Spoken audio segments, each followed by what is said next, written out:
इस वक्त की बहुत बड़ी खबर आपको बता दें, यूक्रेन पर परमाणु युद्ध का खतरा और बढ़ चुका है। इंग्लैंड के अखबार का दावा है कि रूस ने नॉर्थ अटलांटिक सागर में अपनी कई परमाणु सबमरीन भेज दिए हैं। हर परमाणु सबमरीन में 16 परमाणु मिसाइलें हैं। तो ब्रिटेन के अगर अखबार के दावे पर यकीन किया जाए तो परमाणु युद्ध की शुरुआत रूस ने कर दी है। रूस ने परमाणु पनडुब्बियां समंदर में उतार दी है।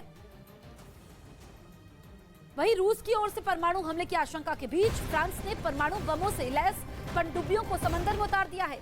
फ्रांस की सेना ने करीब 30 साल बाद एक साथ इस तरह की 3 सबमरीन तैनात करने का फैसला किया, जिनको लेकर दावा किया गया कि ये समंदर के अंदर से ही परमाणु हथियारों से लैस मिसाइलों को लॉन्च कर सकती है।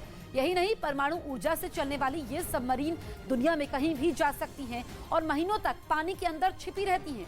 खबर है कि फ्रांस की एक परमाणु पनडुब्बी पहले ही अटलांटिक महासागर में गश्त कर रही है, जिसका साथ देने के लिए 2 और सबमरीन को रवाना किया गया।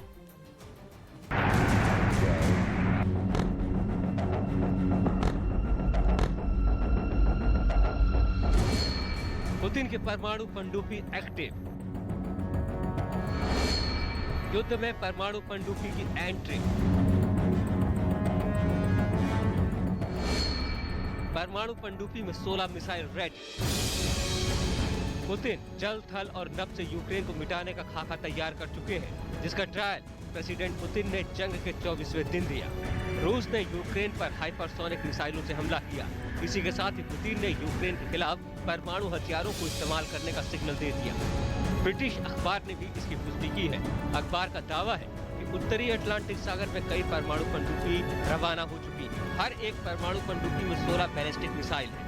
रूस के पास अभी 29 परमाणु पनडुब्बी, जिसमें 11 परमाणु संचालित बैलिस्टिक मिसाइल पनडुब्बी और 18 परमाणु संचालित अटैक पनडुब्बी है।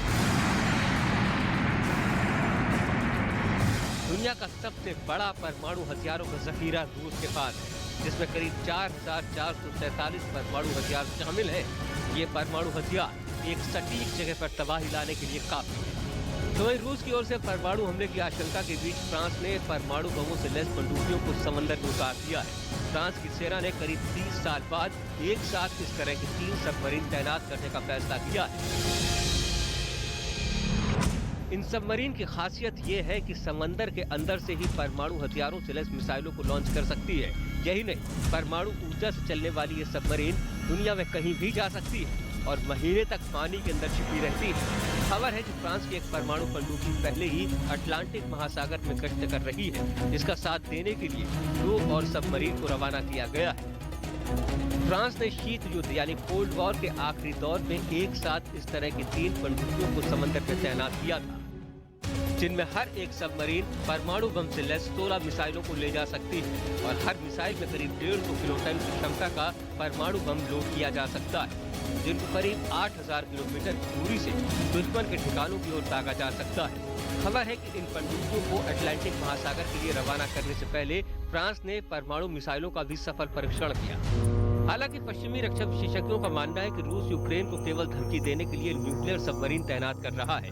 पुतिन ने क्राइमिया पर कब्जे से पहले भी उन्होंने यही रणनीति अपनाई थी, लेकिन पुतिन ने जिस तरह पहले अपने परमाणु दस्ते का अलर्ट किया और अब परमाणु पनडुब्बी को भी एक्टिव कर दिया है, इससे कभी भी कुछ भी बड़ा हो सकता है।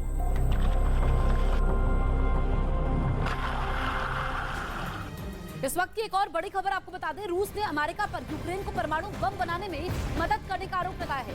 यूक्रेन के पास 90 के दशक में करीब 3000 परमाणु बम थे, लेकिन रूस और अमेरिका के बीच समझौते के बाद यूक्रेन ने अपने सभी परमाणु बम नष्ट कर दिए हैं। तो यूक्रेन पर हमले को लेकर के रूस ने बड़ा आरोप लगाया है कि अमेरिका यूक्रेन की मदद कर रहा है परमाणु बम बनाने में। 90 के दशक में काफी ज्यादा बम थे यूक्रेन के बाद, लेकिन समझौते के बाद उन सभी बमों को नष्ट कर दिया गया था। यूक्रेनी सेना ने कीव को किलों में तब्दील कर दिया है। कीव को अंदर और बाहर मौजूद यूक्रेनी सेना ने हर मोर्चे पर रूस को कड़ी टक्कर दी है। यूक्रेन के हौसले और हिम्मत के आगे रूसी सेना टिक नहीं पा रही है।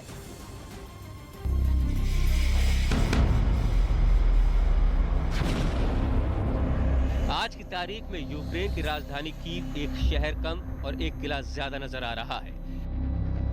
एक ऐसा किला जिसे ढहाने में अभी तक रूसी फौज नाकाम रही है। भले ही रूसी सेना ने कीव को 3 तरफ से घेरा हुआ है, लेकिन यूक्रेन की फौज ने भी शहर में अपनी मोर्चेबंदी के पूरे इंतजाम किए हुए हैं। शहर की सड़कों, चौराहों और गलियों में चारों तरफ बंकर और उनमें मुस्तैदी से कीव की हिफाजत में तैनात यूक्रेन के फौजी नजर आ रहे हैं। डिलेज की बात करें तो यस, डिले ज़रूर हुआ है और ऐसा समझा जाता है कि स्ट्रैटेजी ये भी रही होगी कि किसी भी वजह से इंटरनेशनल प्रेशर इतना ज़्यादा आएगा यूक्रेन और रशिया के ऊपर कि ये लड़ाई 10, 15, 20 दिन के अंदर रोक ली जाएगी। मुझे लगता है वर्ल्ड कम्युनिटी ने भी इसमें फेल हुई है। यूक्रेन अपने आप में स्टिफ रेजिस्टेंस दे रहा है, रशिया अपने आप में खूब ज़्यादा बमबारी कर रहा है, घातक बमबारी कर रहा है। दरअसल कीव की हिफाजत में यूक्रेनी सेना के साथ साथ कीव के मेयर विताली क्लिचको खुद भी डटे हुए हैं। विताली कीव के अंदर और बाहर मौजूद यूक्रेनी सेना के हर मोर्चे और हर बंकर में तैनात जवानों की हौसला अफजाई के लिए खुद उनसे मिलने जा रहे हैं। इतना ही नहीं, विताली कीव शहर में मौजूद यूक्रेनी नागरिकों से भी मिल रहे हैं और उन्हें यह भरोसा दिला रहे हैं कि रूस के खिलाफ जंग में जीत यूक्रेन के हौसले और हिम्मत की ही होगी।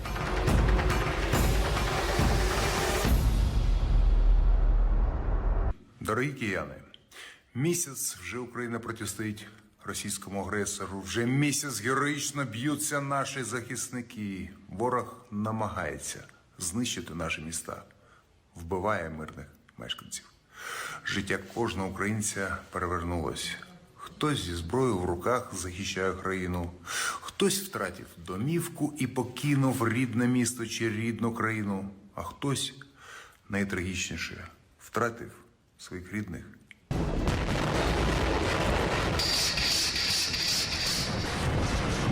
कीव के मेयर विताली क्लिचको के मुताबिक रूस को कीव पर कब्जा करने से रोकने के लिए आम शहरी भी हथियार उठा चुके हैं, लेकिन इसके लिए कीव को बहुत बड़ी कीमत भी चुकानी पड़ रही है।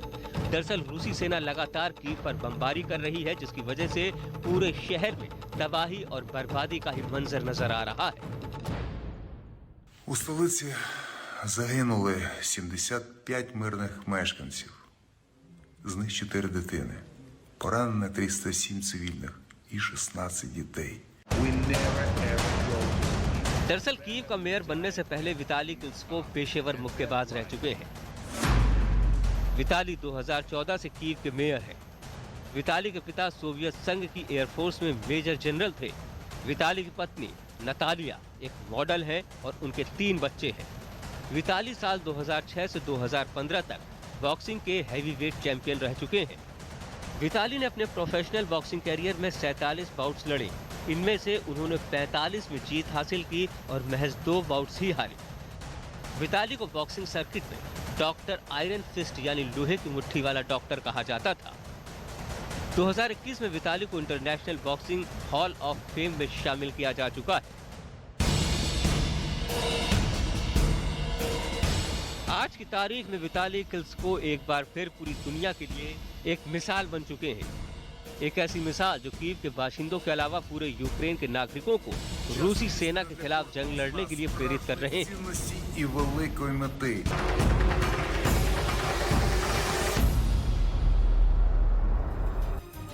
यूक्रेन के पश्चिमी शहर लवीव में शनिवार दोपहर हवाई हमलों के सायरन की आवाज गूंजी। इस दौरान लवीव शहर 3 शक्तिशाली धमाकों की आवाज से दहल उठा। धमाकों के बाद लवीव पर धुएं का गुबार उठता दिखाई दिया। रूस के इन हमलों में 5 लोगों के घायल होने की खबर है। ये धमाके इतने बड़े थे कि लगभग 70 किलोमीटर दूर यूक्रेन के साथ लगती पोलैंड की सीमा से धुएं का गुबार दिखाई दिया। धमाकों के बाद लवीव के अधिकारियों ने नागरिकों से एयर अलार्म खत्म होने तक शेल्टर में रहने को कहा है। 7 लाख की आबादी वाले शहर लवीव हाल के हफ्तों में रूस के बड़े हमलों से बचता रहा है। 2 हफ्ते पहले रूसी सेना ने लवीव के पास एक सैन्य प्रशिक्षण केंद्र पर मिसाइलें दागी थी, जिसमें 35 लोगों की मौत हो गई थी।